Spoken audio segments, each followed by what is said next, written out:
Welcome to The Explainer. We're here to break down the big stories happening right now and piece together what they really mean.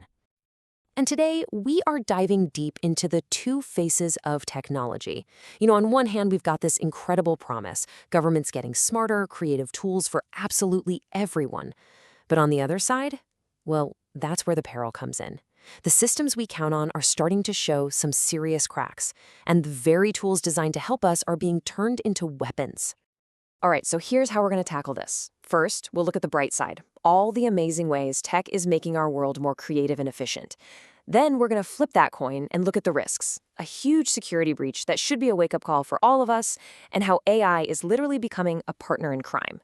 And finally, we'll pull it all together and ask that big question, what do we do now? Okay, let's kick things off with the good stuff. We're going to start with an absolutely massive government project out of South Korea that could completely change the game for public funding. So get this, the Bank of Korea is gearing up to distribute 110 trillion Korean won.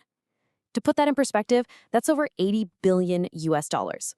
And they're going to do it using a brand new digital currency. Now, this isn't just about getting rid of paper money. This is about totally rewiring how money flows from the government to its people. So how in the world does this work? Well, it's pretty brilliant, actually.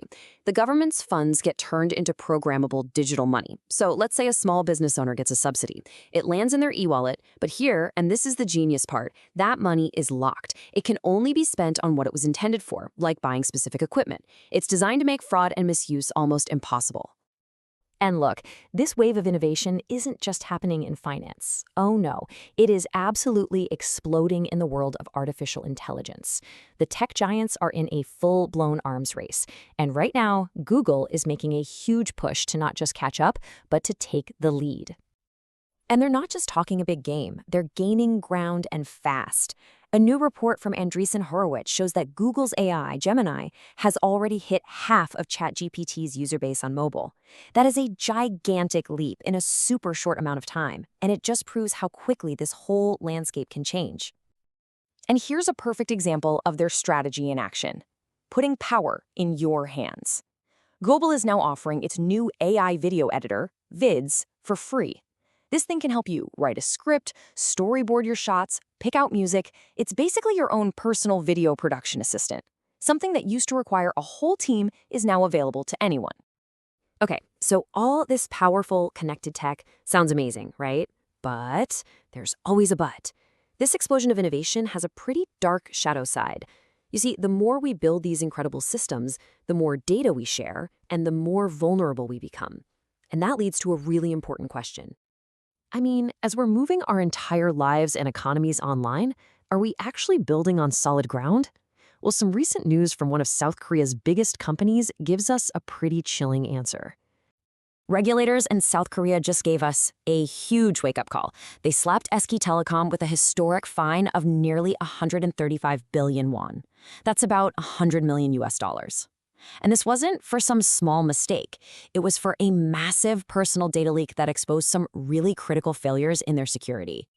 But here's what makes this fine so incredibly important.